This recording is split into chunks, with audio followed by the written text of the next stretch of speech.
These are the top 10 bloodiest days in military history, when tens of thousands of people died within just 24 hours. Number 1.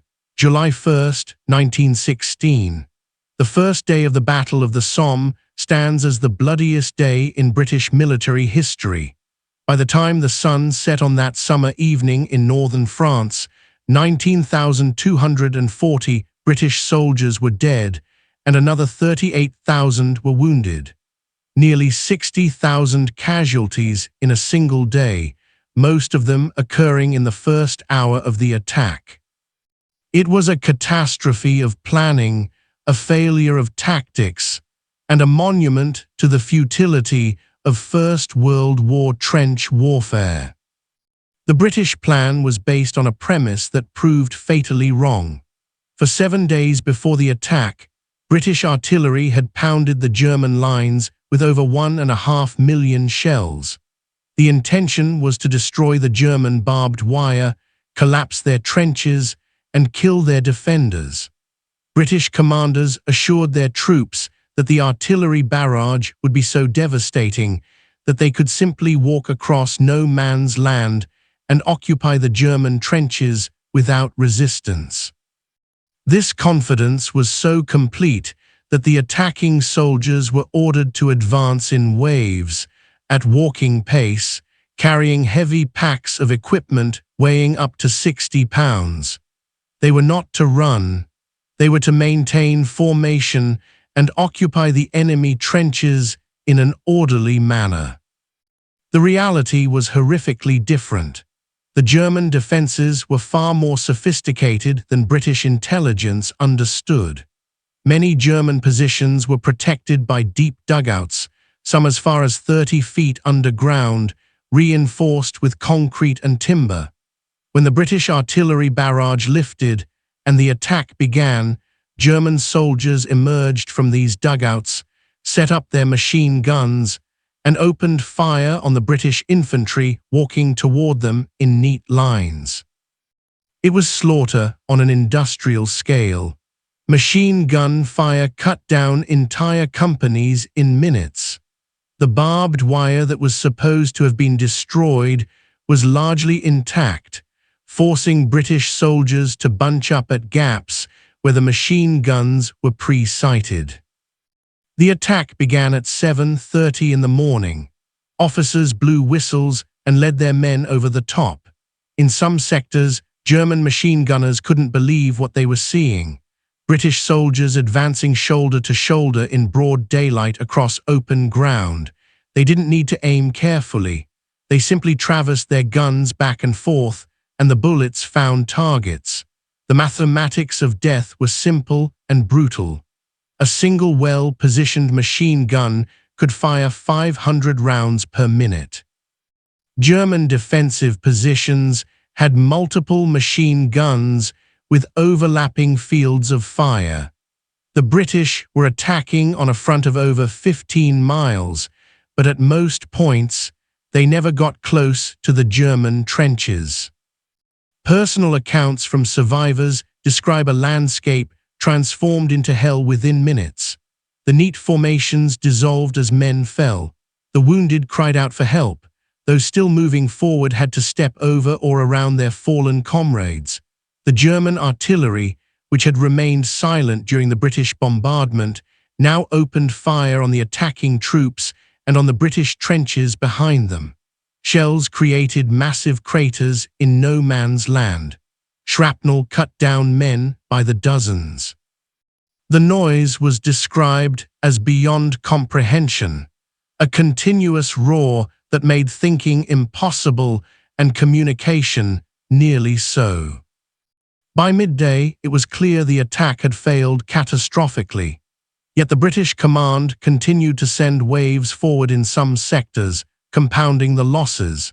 The attack continued throughout the day and into the evening. In a few places, British troops did reach and even capture German trenches, but these gains were small and came at enormous cost. The village of Fricourt fell to British forces, but the key objectives like the village of Serre and the Schwaben redoubt remained in German hands. The casualty figures for July 1st, 1916, are staggering not just in absolute numbers, but in their concentration. Most of the casualties occurred in the first few hours. Entire battalions ceased to exist as fighting units. The Newfoundland Regiment, attacking at Beaumont-Hamel, suffered 90% casualties in less than 30 minutes. Of the 801 men who went over the top, only 68 answered roll call the next day. The Accrington Pals, a battalion drawn from a single English town, lost 584 men killed or wounded. Small communities across Britain would receive telegram after telegram in the coming days, each one announcing that a son, husband, or father had been killed or wounded on the Somme. What makes the first day of the Somme particularly tragic was that it was entirely preventable. The tactics were outdated. The intelligence was flawed. The rigid battle plan allowed no flexibility to respond to failure. When parts of the attack clearly weren't working, commanders continued to send men forward into the same killing zones. The assumption that artillery could win the battle alone, that infantry would simply have to occupy ground, proved disastrously wrong. The Germans had adapted to artillery bombardment by building deeper, better fortified positions. The British had not adapted their tactics to account for this reality. The psychological impact on British society was profound. The volunteer army that attacked on July 1st was made up largely of men who had enlisted together in what were called PALS battalions. Friends from the same towns, workplaces, and sports clubs had joined up together, trained together, and now died together. When a PALS battalion was destroyed, entire communities back home were devastated. Streets in British towns lost all their young men in a single day.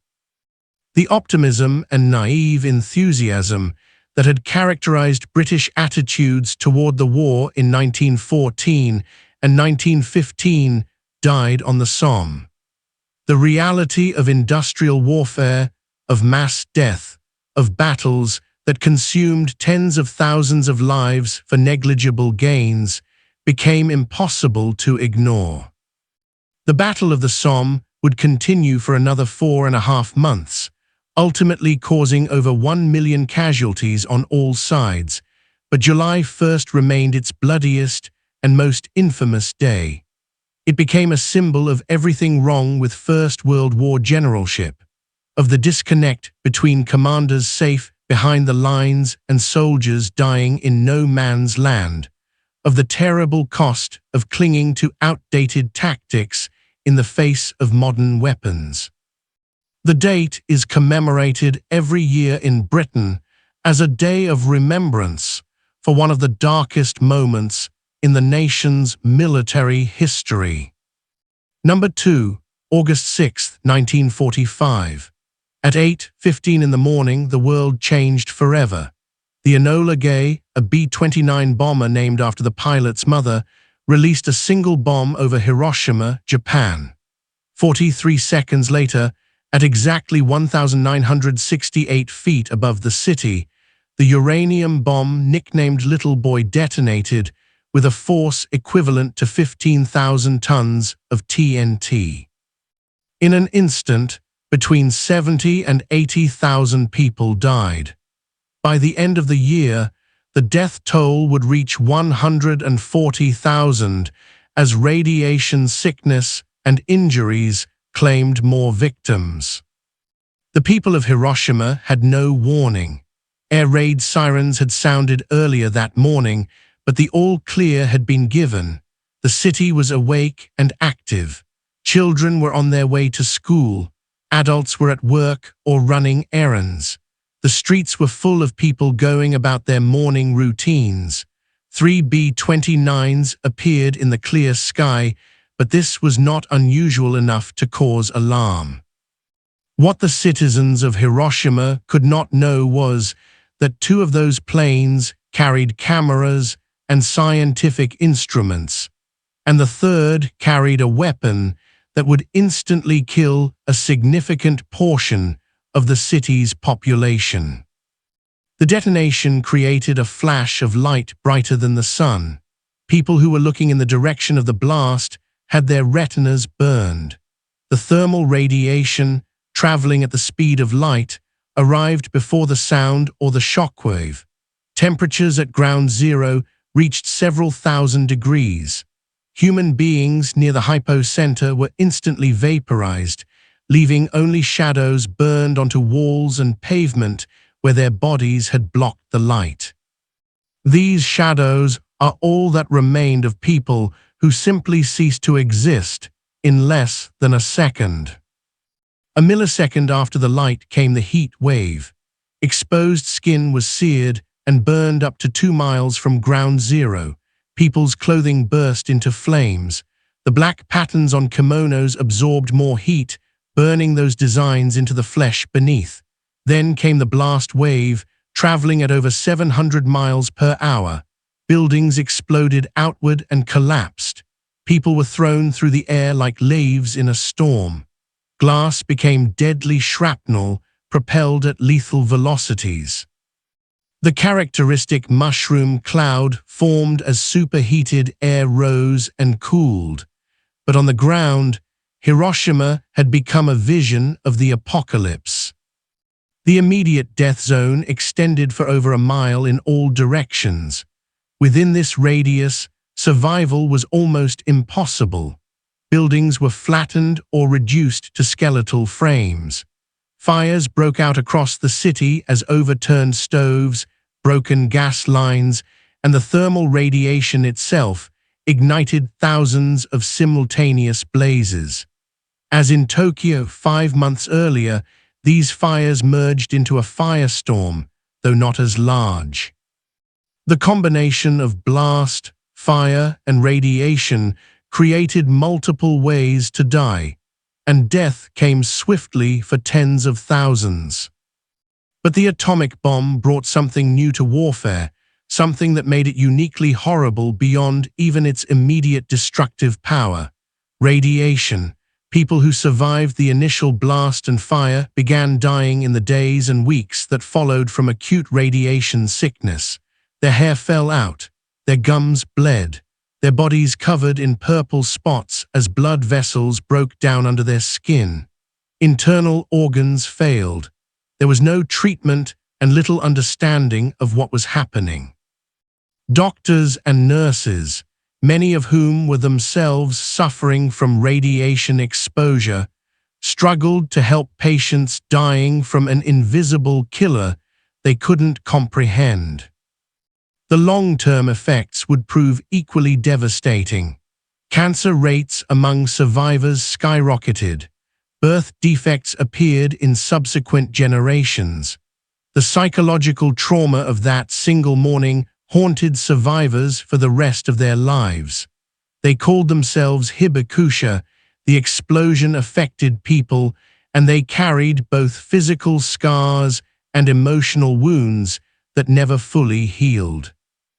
The bombing of Hiroshima demonstrated that humanity had developed the capability to destroy itself, that a single weapon delivered by a single aircraft could kill as many people as an army once could in an entire campaign. The decision to use the atomic bomb remains one of the most debated topics in military history. The official justification was that it would end the war quickly and save lives, both American and Japanese, that would have been lost in an invasion of the Japanese home islands. Military planners estimated that an invasion could cost hundreds of thousands of American casualties and millions of Japanese casualties. The atomic bomb, horrible as it was, represented a way to force Japan's surrender without that invasion. Critics argue that Japan was already defeated, that the naval blockade and conventional bombing campaign would have forced surrender within months, and that the bomb was unnecessary or was used primarily to intimidate the Soviet Union as the Cold War began. What is undeniable is the scale of destruction. A single bomb, delivered by a single aircraft, killed more people than most entire battles of previous wars. It demonstrated that warfare had entered a new era where entire cities could be destroyed in seconds.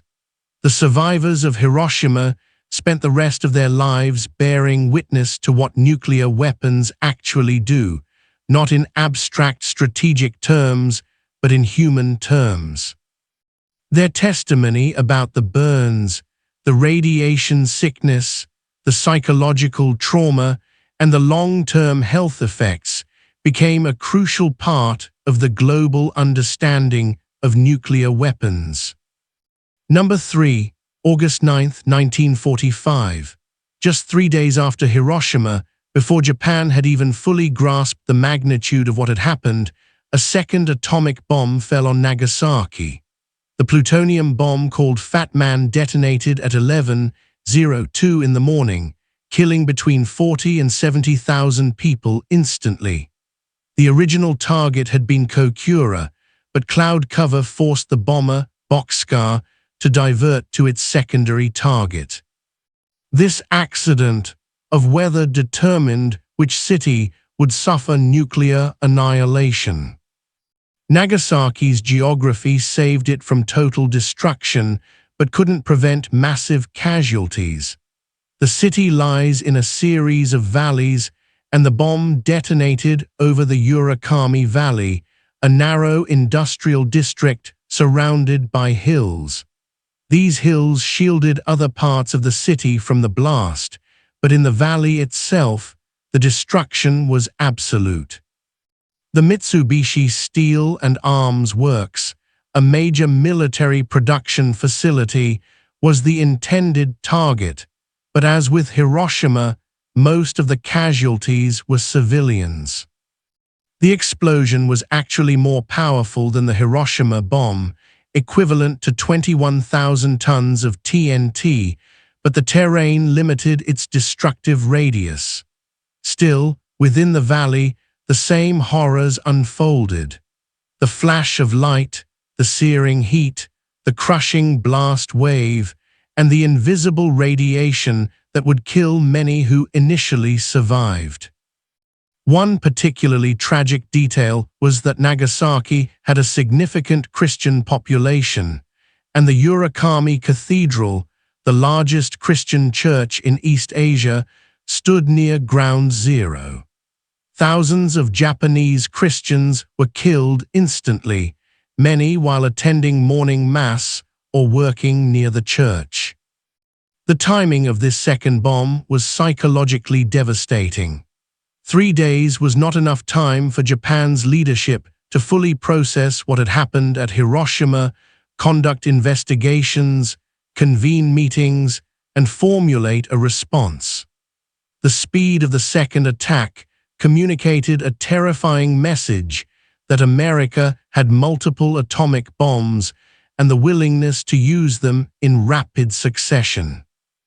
In reality, the United States had used its entire stockpile of operational atomic weapons with these 2 bombs, but Japan had no way to know this. The casualties at Nagasaki followed the same grim pattern as Hiroshima. Instant vaporization near Ground Zero, severe burns and fatal injuries in the immediate vicinity, acute radiation sickness in the days and weeks following, cancer and genetic damage appearing years and decades later. Survivors faced discrimination in Japanese society as potential employers and marriage prospects feared that radiation exposure might affect children or that survivors might have ongoing health issues. The stigma of being a hibakusha added social suffering to the physical and psychological trauma. What made August 9, 1945, historically significant beyond the immediate casualties was that it represented the second and last time a nuclear weapon has been used in warfare. the 1-2 punch of Hiroshima and Nagasaki, along with the Soviet Union's declaration of war on Japan the day before Nagasaki, finally convinced Emperor Hirohito to intervene and push for surrender over the objections of military hardliners who wanted to continue fighting. The decision to surrender came on August 15th, 6 days after Nagasaki, ending World War II, but leaving 2 cities as permanent monuments to the destructive power of atomic weapons. The bombing of Nagasaki is sometimes overshadowed by Hiroshima in historical memory, perhaps because it came second, perhaps because the death toll was somewhat lower due to the geography. But for the people of Nagasaki, the experience was equally horrific. They had the added burden of knowing what had happened at Hiroshima 3 days earlier, of understanding that this was an atomic weapon, but being powerless to prevent it or protect themselves. The survivors of Nagasaki became part of the same Hibakusha community, carrying the physical and psychological scars of nuclear warfare for the rest of their lives. The fact that a second bomb was dropped so quickly after the first has led to debates about whether it was necessary. Some historians argue that Japan needed more time to respond to the Hiroshima bombing, that the shock of the first bomb combined with the Soviet declaration of war would have been sufficient to force surrender. Others contend that the Japanese military was so committed to fighting to the end that only the demonstration of America's willingness and ability to destroy Japanese cities, one after another, could break their resolve. What is clear is that the combination of Hiroshima, the Soviet entry into the war, and Nagasaki created a situation where even the most hardline Japanese leaders could no longer argue that continuing the war made sense. Number 4, March 9th and 10th, 1945. The night the sky over Tokyo turned into hell itself. This single night of bombing killed more people than either of the atomic bombs that would fall months later. Over 100,000 Japanese civilians died in the space of just 6 hours as American B-29 bombers dropped nearly 2,000 tons of incendiary bombs on the most densely populated city on Earth. The strategy behind this raid was different from anything the Americans had tried before. General Curtis LeMay made a controversial decision that would define the final months of the Pacific War. Instead of high-altitude precision bombing with high-explosive bombs, he ordered his bombers to fly low at just 5,000 to 7,000 feet and carpet the city with incendiaries. These weren't designed to blow buildings apart. They were designed to set them on fire. Tokyo in 1945 was a city built largely of wood and paper.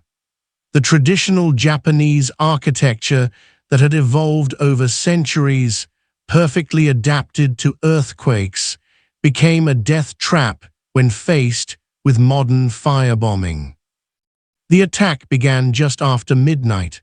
334 B-29 superfortresses, the most advanced bombers in the American arsenal, approached Tokyo from different directions.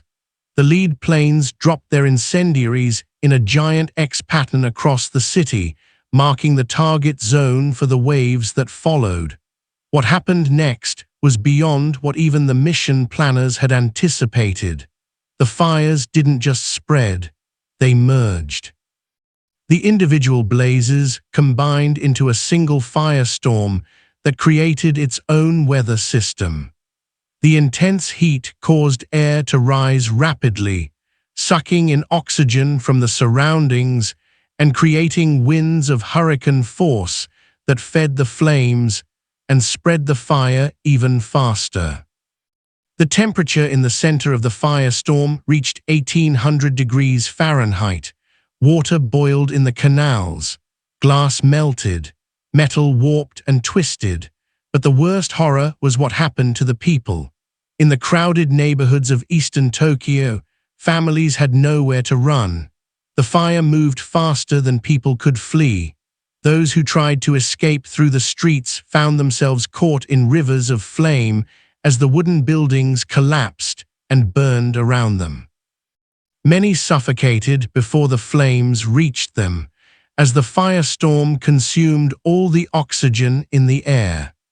Others jumped into water cisterns and canals seeking refuge, only to be boiled alive as the water heated to unbearable temperatures. The bomber crews reported they could smell burning flesh at 5,000 feet through their oxygen masks, over the smell of aviation fuel and their own aircraft. The smoke rose so high and so thick that it obscured the target for the later waves. Crews navigated by the glow of the flames visible from over 100 miles away. Some pilots became physically ill from what they witnessed below. One tail gunner later described looking down and seeing what appeared to be a living creature writhing in agony, but it was the fire itself, moving and spreading across 16 square miles of urban landscape. When dawn broke on March 10th, over 15 square miles of Tokyo had been completely destroyed. That's roughly 1/4 of the entire city. Nearly 300,000 buildings were gone, reduced to ash and rubble. 1 million people were homeless, and the death toll, conservatively estimated at 100,000, might have been significantly higher. Bodies were so completely incinerated that they simply couldn't be counted. Many victims left no remains at all, vaporized by the intense heat or reduced to ashes indistinguishable from the ruins around them. The strategic justification for this attack was that Tokyo's industrial capacity was dispersed throughout residential neighborhoods in small workshops and factories. The reality was that most of the dead were civilians, including women, children, and the elderly.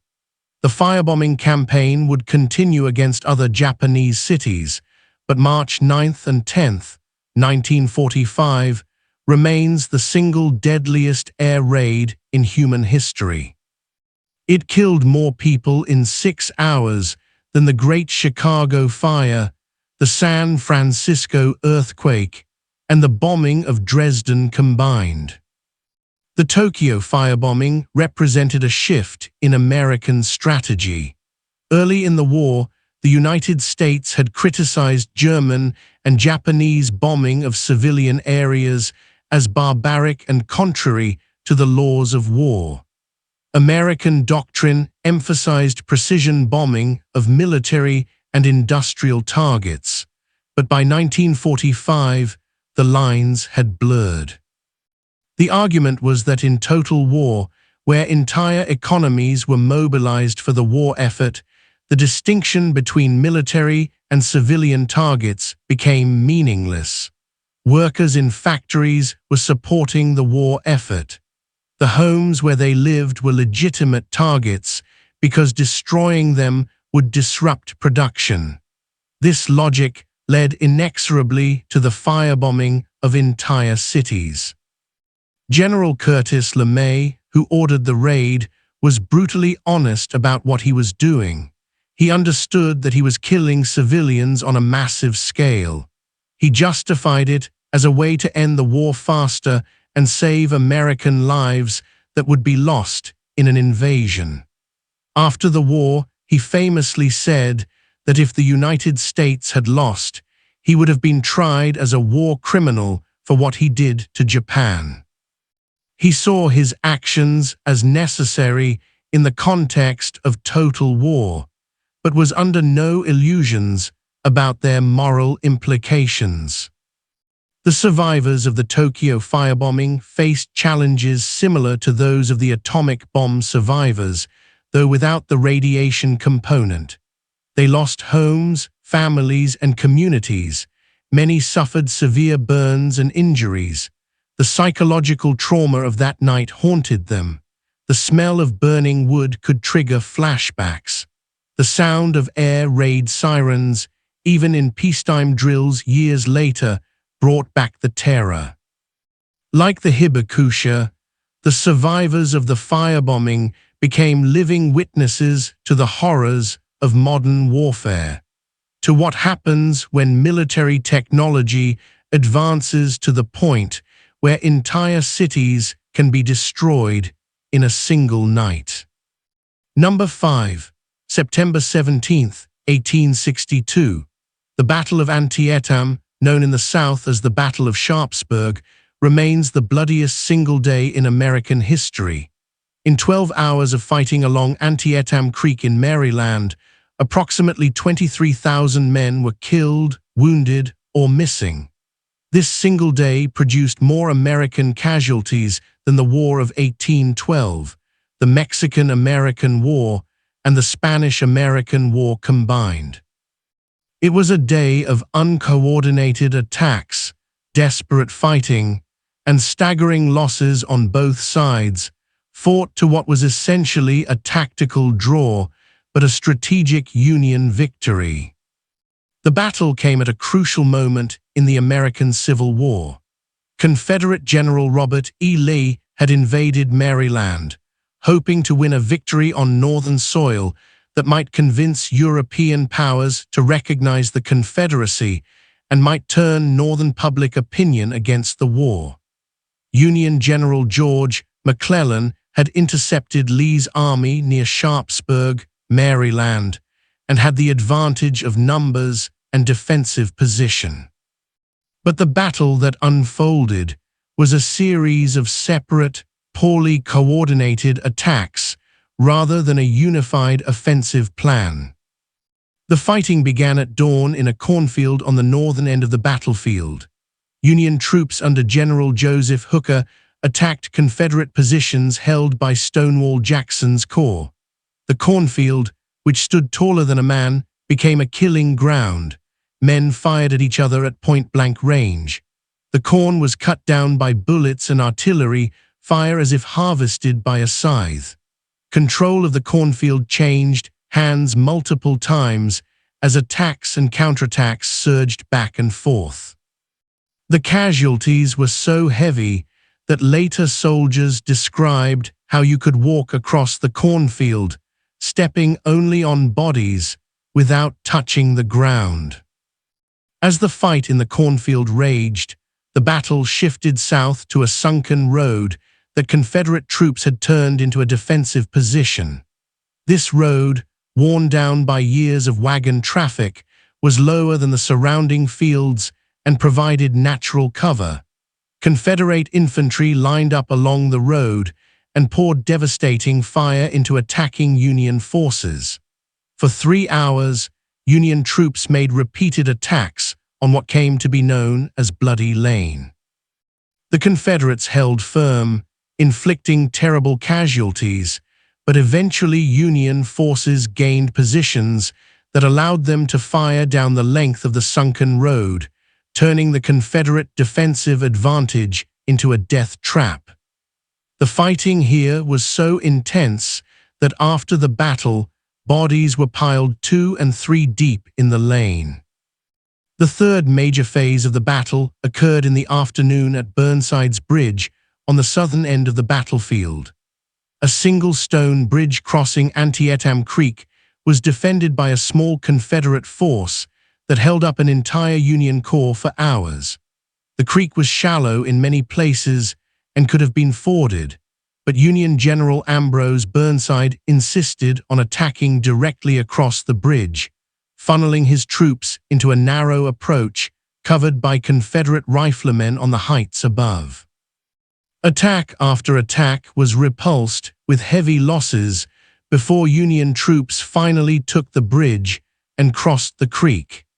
By the time they advanced beyond the bridge, Confederate reinforcements arrived and drove them back in savage fighting. The casualties at Antietam were so heavy that they shocked both sides. The Union lost over 12,000 men killed, wounded, or missing. The Confederates lost over 10,000. Medical care was primitive. Field hospitals were overwhelmed. Surgeons worked through the night by candlelight, amputating shattered limbs and trying to save lives with limited supplies and understanding. Many wounded men lay on the battlefield through the night and into the next day before they could be collected. The screams and moans of the wounded were said to be audible for miles. The physical wounds were terrible, but the numbers tell only part of the story. Regiments that went into battle hundreds strong came out with dozens. The 1st Texas Infantry started the day with over 200 men and suffered an 82% casualty rate. The 12th Massachusetts lost nearly 2/3 of its men in the cornfield fighting. Officers had particularly high casualty rates as they led from the front and made conspicuous targets. Some companies lost every officer and sergeant, leaving junior enlisted men to take command of the survivors. The strategic importance of Antietam was immense. Although the battle itself was tactically inconclusive, Lee's invasion of the North had been stopped, and his army was forced to retreat back into Virginia. This gave President Lincoln the victory he needed to issue the Emancipation Proclamation, which he had been waiting to announce until Union forces achieved a significant success. The proclamation transformed the war from a fight to preserve the Union into a war to end slavery, making European intervention on behalf of the Confederacy politically impossible. But for the men who fought at Antietam, the strategic significance mattered less than the immediate horror. They had witnessed industrial-age weapons used with Civil War tactics.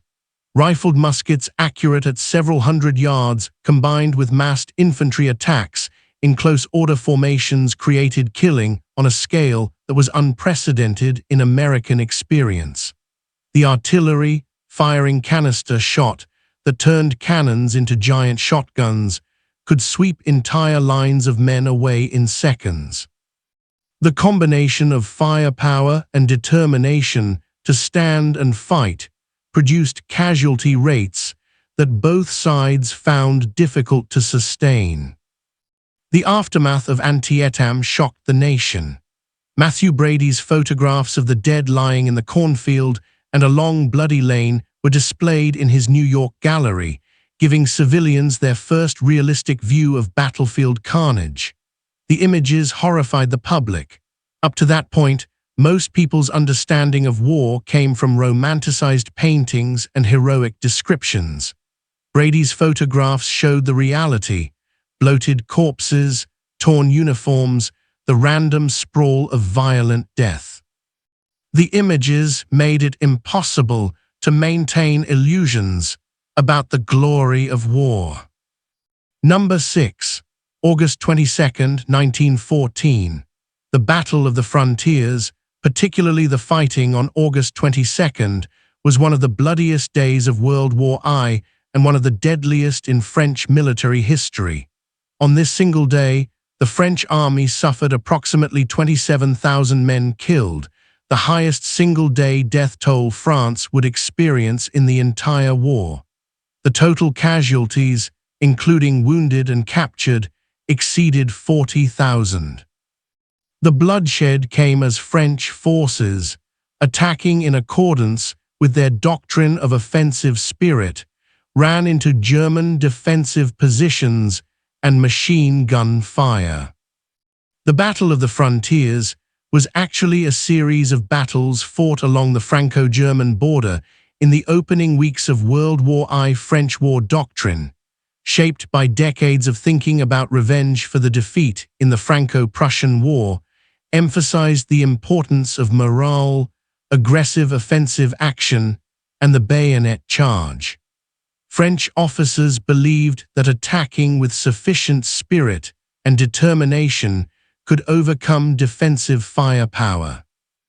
They were catastrophically wrong, and August 22nd proved it in the most brutal way possible. French troops attacked in dense formations, often in their distinctive blue coats and red trousers that made them highly visible targets. The Germans, positioned in defensive positions with machine guns and artillery, simply mowed them down. The French doctrine called for aggressive forward movement at all costs. Officers led from the front, waving swords and exhorting their men forward. These officers were cut down in droves. The men following them died by the hundreds and thousands. The German defenders, many of whom had not expected such suicidal tactics, were nonetheless efficient in their slaughter. The fighting was spread across multiple locations. At the Battle of Charleroi, French and Belgian forces clashed with German armies. At the Battle of the Ardennes, French troops attacked through difficult forested terrain into prepared German positions. In Lorraine, French forces had initially advanced, but were now being driven back by German counterattacks. On each of these battlefields, the same pattern repeated. French attacks met German firepower and broke. The casualties mounted at a rate that was simply unsustainable. What made August 22nd particularly catastrophic was not just the number of dead, but the concentration of losses among the professional army and the regular infantry that France had spent years building and training. These weren't conscripts or hastily raised volunteers. These were the men who formed the core of the French military.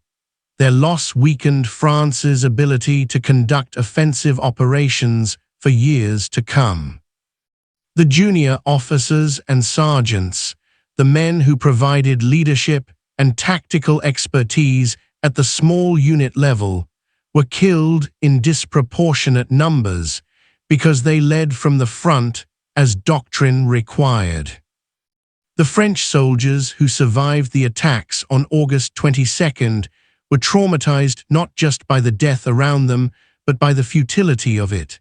They had been taught that French soldiers with proper morale could overcome any obstacle.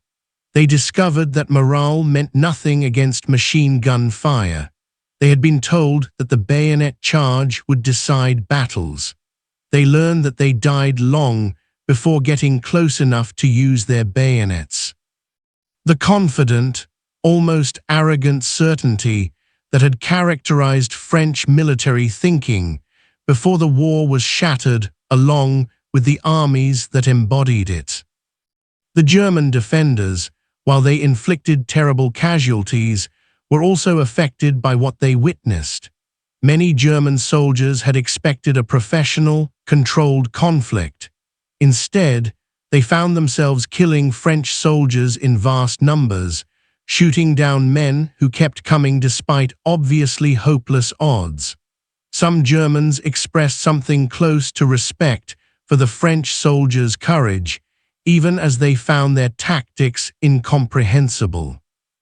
The sheer scale of killing, the mechanical efficiency with which modern weapons destroyed human beings, troubled even those who emerged victorious.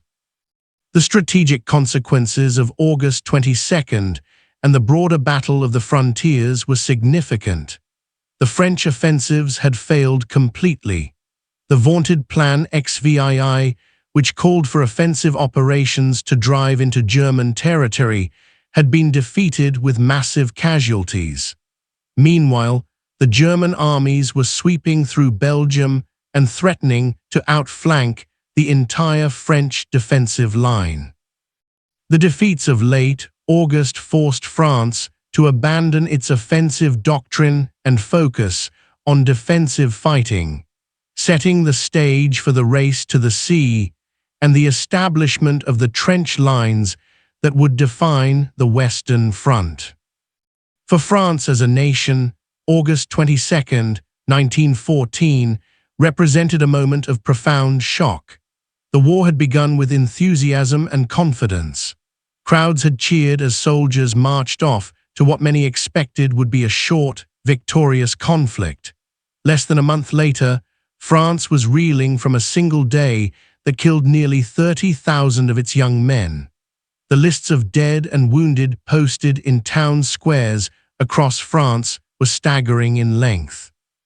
Communities that had sent men off with celebrations found themselves in mourning.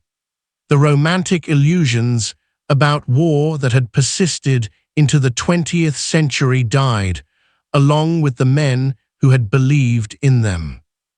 Number 7. June 27, 1709. The Battle of Poltava stands as one of the bloodiest single-day battles of the pre-modern era. Fought between the armies of Charles XII of Sweden and Peter the Great of Russia, this battle decided the fate of Eastern Europe and resulted in approximately 25,000 casualties in a few hours of fighting. The Swedish army, considered one of the finest military forces in Europe, was effectively destroyed, ending Sweden's time as a great power and establishing Russia as the dominant force in the region. The battle was the climax of the Great Northern War, a conflict that had raged for nearly a decade. Charles XII of Sweden had spent years campaigning against various enemies, winning a series of brilliant victories that established his reputation as one of Europe's greatest military commanders. He had defeated the Danes, the Saxons, and the Russians in previous engagements. But his decision to invade deep into Russian territory in the winter of 1708 and 1709 proved disastrous. The brutal Russian winter, combined with a scorched earth policy that deprived his army of supplies, weakened the Swedish forces significantly. By the time the armies met at Poltava in what is now Ukraine, Charles's army was a shadow of the force that had marched into Russia. The Swedish king himself had been wounded in the foot in a skirmish days before the battle and couldn't command from horseback. Still, the Swedes were confident. They had beaten the Russians before. Their infantry was better trained. Their tactics were superior. What they didn't account for was that Peter the Great had spent years reforming and modernizing the Russian army, learning from earlier defeats, and building a force that could stand up to Western European opponents. The battle began before dawn on June 27th. The Swedish plan called for a series of coordinated attacks on Russian redoubts, fortified positions that protected the main Russian camp. If these redoubts could be taken quickly, the Swedish army could assault the Russian camp itself before the Russian forces could fully deploy. But the plan went wrong almost immediately. The attacks became disorganized. Russian resistance was fiercer than expected. Swedish units became separated and isolated. As dawn broke and visibility improved, the Russians were able to bring their superior numbers to bear. The main Swedish infantry attack, when it finally came, drove into the Russian lines with the discipline and ferocity that had won Swedish victories in the past. For a time, it looked like Swedish skill might overcome Russian numbers, but the Russian army didn't break. They held their ground, firing volley after volley into the Swedish ranks. Russian artillery, better supplied and positioned than the Swedes, pounded the attacking formations. The Swedish army, exhausted from months of campaigning, hungry, and outnumbered nearly 2-1, began to falter. The collapse when it came was total. The Swedish infantry, the finest in Europe, broke and ran. The cavalry tried to cover the retreat but were overwhelmed. Charles XII, being carried on a litter because of his wound, was nearly captured. The remnants of the Swedish army fled south toward the Ottoman Empire, with Russian forces in pursuit. Within days, what was left of the Swedish army surrendered. Of the approximately 24,000 Swedish soldiers who fought at Poltava, about 9,000 were killed or wounded in the battle itself, and the rest were killed, captured, or scattered in the pursuit that followed. The Russian casualties were also heavy, somewhere between 5,000 and 13,000 men, though exact figures are difficult to determine. The battle was intensely bloody while it lasted. 18th-century warfare was conducted at close range.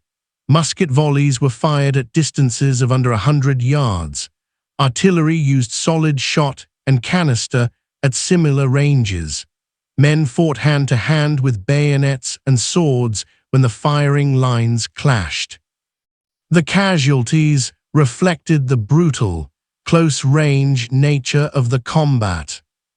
The historical consequences of Poltava were immense. Sweden never recovered its position as a great power. The Swedish Empire, which had dominated the Baltic region, went into permanent decline. Charles XII, who survived the battle, would spend years in exile trying to rebuild his forces, but he would never again command an army capable of challenging Russia. Meanwhile, Russia emerged from the battle as a major European power. Peter the Great's modernization program had succeeded. Russia now had an army that could defeat the best forces in Europe. This shift in power dynamics would shape European politics for the next 2 centuries. For the soldiers who fought at Poltava, the battle was simply another day of violence and death in a war that had already lasted too long. The Swedish soldiers, who had marched into Russia confident of victory, found themselves defeated, captured, or dead in a foreign land far from home. Many of those taken prisoner would die in Russian captivity over the following years. The Russian soldiers, many of whom were serfs fighting for a Tsar who had forcibly dragged Russia into the modern age, had proven that Russian arms could triumph over Western military expertise. Number 8. June 18, 1815. The Battle of Waterloo marked the final defeat of Napoleon Bonaparte and resulted in approximately 47,000 casualties in a single day of fighting. While this total includes wounded and captured as well as killed, the intensity of the battle and the concentration of casualties in both time and space make it one of the bloodiest days of the Napoleonic era. The battle decided the fate of Europe and ended more than 2 decades of near-continuous warfare. Napoleon had returned from exile on Elba and reclaimed power in France in what became known as the 100 Days. The European powers, which had only recently defeated France and exiled Napoleon, immediately declared him an outlaw and mobilized their armies. Napoleon's only hope was to defeat his enemies separately before they could combine their forces. He moved into Belgium to attack the Duke of Wellington's Anglo-Allied army and the Prussian army under Field Marshal Blücher before they could unite. The battle took place on rolling farmland south of Brussels.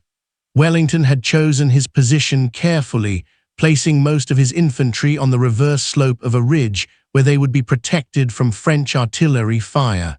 Napoleon's plan was straightforward. His artillery would pound the Allied line. His infantry would break through the center. His cavalry would exploit the breakthrough. It was the same approach that had won him victories across Europe. But at Waterloo, nothing went according to plan. The battle began late in the morning because Napoleon waited for the ground to dry after rain the previous night. This delay would prove crucial. The first major French attack came against a chateau called Hougoumont on Wellington's right flank.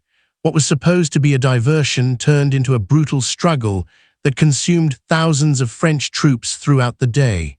The buildings changed hands multiple times. Men fought room to room, hand to hand. The farm buildings caught fire, burning wounded men alive inside. The fighting at Hougoumont alone cost thousands of casualties on both sides. The main French attack came in the early afternoon. Massive columns of French infantry advanced toward the Allied center, drums beating, officers on horseback leading the way. They climbed the slope toward Wellington's position, taking casualties from artillery and musket fire. When they reached the crest, they found British infantry in line formation waiting for them. The British fired devastating volleys at close range, then charged with bayonets. The French columns, unable to deploy properly under fire, broke and retreated. Then came the cavalry attacks. Marshal Ney, misreading the tactical situation, launched mass charges of French heavy cavalry against the Allied center. Wave after wave of armored horsemen thundered up the slope. The Allied infantry formed squares, hollow box formations that were virtually impregnable to cavalry. The French cavalry swirled around these squares, unable to break them, taking heavy casualties from musket fire. Between charges, French artillery would fire into the squares, and then the cavalry would charge again. It was magnificent, desperate, and ultimately futile. The flower of French cavalry was destroyed in these attacks. Late in the afternoon, the Prussians began arriving on Napoleon's right flank. Blücher, despite being defeated 2 days earlier, had rallied his army and marched to Wellington's aid. Napoleon was now fighting on two fronts. He made one last desperate attempt to break Wellington's line, sending forward his Imperial Guard, the elite veterans who had never been defeated. These men, the best soldiers in the French army, advanced in perfect order through artillery fire and musket volleys. They came within yards of the Allied line, but the British Guards brigade, fresh and well-positioned, rose from where they had been lying down for protection and fired a volley at point-blank range. The Imperial Guard, for the first time in their history, broke and retreated. The cry went up in French, "The Guard retreats." This psychological blow, combined with the relentless Prussian pressure on the flank, caused the French army to collapse. What had been an orderly, if desperate, battle turned into a rout. French soldiers threw away their weapons and fled. The Allied and Prussian armies pursued through the night, turning defeat into disaster. Napoleon's army ceased to exist as a fighting force. He would abdicate within days and be exiled to St. Helena, where he would die 6 years later. The butcher's bill from Waterloo was staggering. The French lost approximately 25,000 killed and wounded, and another 8,000 captured. The Anglo-Allied army lost approximately 15,000 killed and wounded. The Prussians lost another 7,000. In total, nearly 50,000 men were casualties in a battle that lasted less than 10 hours. The field after the battle was covered with dead and wounded men and horses. The local villagers and civilians who came out after the fighting were confronted with a vision of hell. Wounded men lay screaming for help. Dead men and horses were piled in heaps. The stream running through the battlefield ran red with blood. The wounded faced a grim fate. Medical care in 1815 was primitive. Surgeons amputated shattered limbs with saws and knives, usually without anesthesia beyond alcohol or a bullet to bite on. Many wounded men died from infection in the days and weeks after the battle. Others were permanently maimed. The battlefield was looted extensively. Scavengers, including local civilians and soldiers from both sides, stripped the dead and wounded of anything valuable. Teeth were pulled from corpses to be made into dentures. This ghoulish practice was so common that dentures made from battlefield teeth were called Waterloo teeth. The historical significance of Waterloo was immense. The battle ended the Napoleonic Wars and ushered in a period of relative peace in Europe that lasted nearly a century. The balance of power established after Waterloo, with Britain dominant at sea and no single power controlling the European continent, would remain largely stable until World War I. Napoleon, who had reshaped Europe through military conquest, spent his last years as a prisoner on a remote island, writing his memoirs and arguing that he had fought for Enlightenment ideals even as his wars had killed millions. Number 9. November 19, 1941.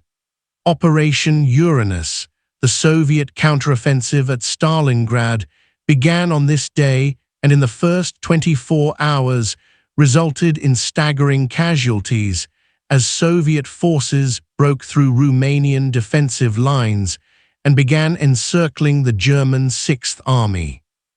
While exact casualty figures for this specific day are difficult to determine, estimates suggest that between 30 and 50,000 soldiers were killed or wounded on November 19th alone, making it one of the bloodiest days of World War II and indeed of human history.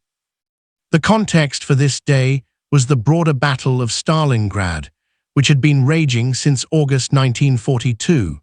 German forces had driven deep into the Soviet Union, reaching the city of Stalingrad on the Volga River.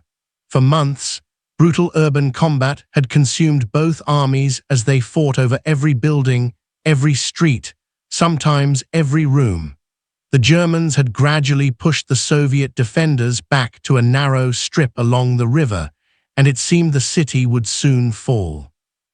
But the Soviets had been planning a massive counteroffensive, and November 19th was the day it began.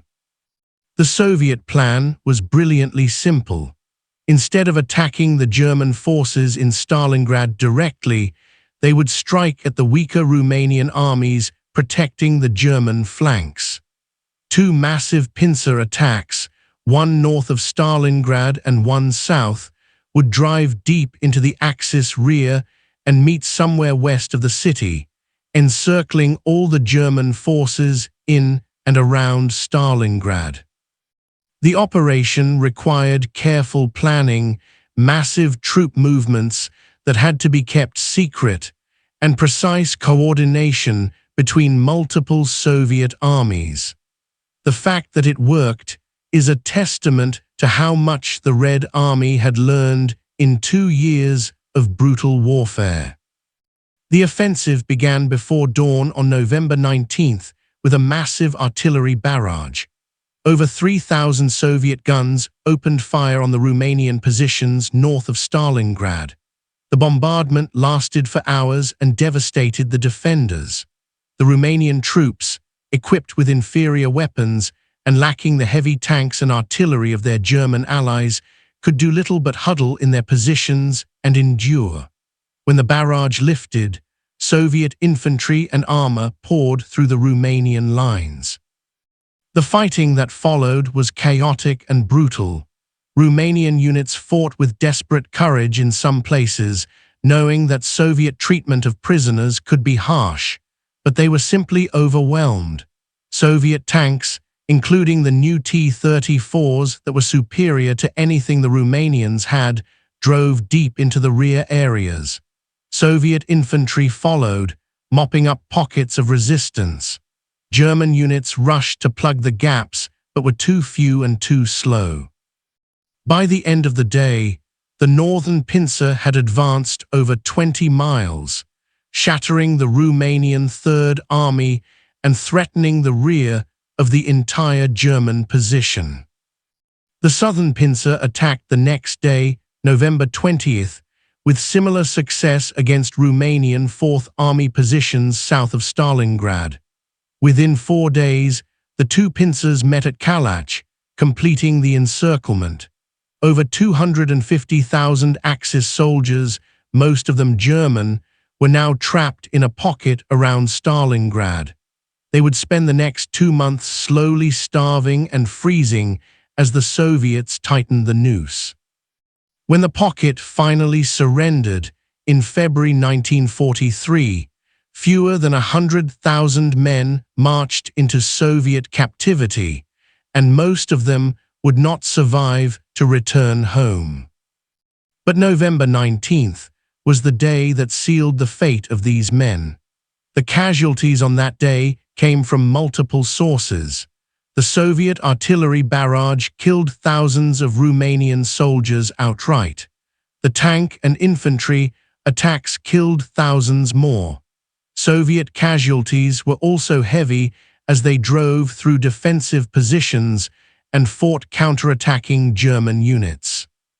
The intensity of the combat, spread across hundreds of miles of front, resulted in casualty figures that rivaled or exceeded most single-day battles in history. For the Romanian soldiers fighting on November 19th, the battle was particularly tragic. Many were peasant conscripts with little training and poor equipment. They had been sent to Russia to fight alongside Germany, Romania's ally, in a war that had little to do with Romanian national interests. Now they found themselves facing the full fury of a Soviet offensive designed to destroy their positions. Many fought bravely despite being outnumbered and outgunned. Others broke and fled, trying desperately to escape the Soviet tanks and infantry. Thousands were killed, tens of thousands were captured. The Romanian Third Army effectively ceased to exist as a fighting force. For the Soviet soldiers attacking on November 19th, this was the beginning of what they hoped would be the turning point of the war. They had spent 2 years in retreat, suffering defeat after defeat, enduring incredible hardship and casualties. The German invasion had killed millions of Soviet soldiers and civilians. Now, finally, they were on the offensive. The attack on November 19th was carried out with a combination of careful planning and desperate determination. Soviet officers knew that failure meant the war might be lost. Success meant the possibility of survival and eventual victory. Number 10. October 16, 1813. The Battle of Leipzig, also known as the Battle of Nations, was the largest battle in European history before World War I and produced approximately 60,000 casualties in a single day of fighting, though the battle lasted several days in total. October 16th saw the most intense fighting as Napoleon's French army battled against a coalition of Russian, Prussian, Austrian, and Swedish forces. This battle marked the beginning of the end for Napoleon's empire. Napoleon had suffered a catastrophic defeat in Russia the previous year, losing most of his grand army to combat, disease, and the brutal Russian winter. He had returned to France, raised a new army through conscription, and marched back into Germany to face the gathering coalition. By October 1813, he was outnumbered and strategically on the defensive, but he still hoped that tactical brilliance could win the day as it had so many times before. The battle took place around the city of Leipzig in Saxony. Napoleon had roughly 190,000 men. The coalition forces numbered over 300,000. The odds were heavily against the French, but Napoleon's army was positioned with Leipzig at its back, holding interior lines that allowed him to shift forces quickly from one threat to another. The coalition plan was to attack from multiple directions simultaneously, using their numerical advantage to overwhelm the French defenses. October 16th saw major attacks by Russian and Prussian forces on the French positions south of Leipzig. The fighting was intense and costly for both sides. French artillery and infantry fought with the skill and determination that had made them masters of Europe for a decade, but they were facing overwhelming numbers. For every coalition unit they stopped, another appeared. French counterattacks drove the Russians and Prussians back at some points, but couldn't break their offensive. The battle swayed back and forth, villages changing hands multiple times, neither side able to achieve a decisive breakthrough. What made the casualties particularly heavy was the nature of Napoleonic warfare. Armies fought in dense formations at close range. Artillery fired at point-blank distances, using solid shot and canister that tore through packed ranks of men. Infantry fired massed volleys and then charged with bayonets. Cavalry clashed in swirling melees. The result was concentrated killing on a scale that earlier wars, with their smaller armies and longer campaigns, had never seen. Battles like Leipzig compressed the casualties of an entire campaign into a few days or even hours. The fighting on October 16th didn't decide the battle. Napoleon's army held its positions, and both sides regrouped for renewed fighting the next day. But the casualties had been enormous. French losses for the day probably exceeded 20,000 killed and wounded. Coalition casualties were even higher, perhaps 40,000 or more, as the attacking forces paid the price for assaulting well-defended positions. The wounded overwhelmed the medical services on both sides. Soldiers with terrible injuries lay in the field hospitals or on the battlefield itself, many dying from their wounds over the following days. The battle continued through October 17th and 18th, with the coalition forces gradually tightening the noose around Leipzig. On October 18th, Napoleon ordered a retreat.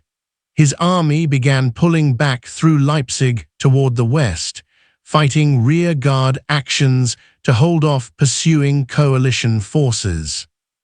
In one of the battle's most tragic incidents, a bridge across a river west of Leipzig was blown up prematurely, while thousands of French soldiers were still trying to cross, trapping them on the wrong side, where many were killed or captured. The total casualties for the entire Battle of Leipzig exceeded 90,000 men killed, wounded, or captured, making it one of the bloodiest battles in history before the 20th century. But October 16th stands out as the single day of most intense fighting and heaviest casualties. The battle marked the collapse of Napoleon's control over Germany and Central Europe. Within months, coalition armies would invade France itself. Napoleon would abdicate in April 1814, though he would return for the 100 days that ended at Waterloo. For the soldiers who fought at Leipzig, October 16th was a day of almost unimaginable violence. Men stood in formation and fired at enemies just yards away. They watched comrades fall to artillery fire or musket balls. They charged across open ground into enemy fire. They fought hand-to-hand with bayonets and swords. Those who survived carried the memories of that day for the rest of their lives. The scale of Leipzig, the sheer number of men involved, and the intensity of the fighting represented warfare on a level Europe had not seen before and would not see again until World War I a century later.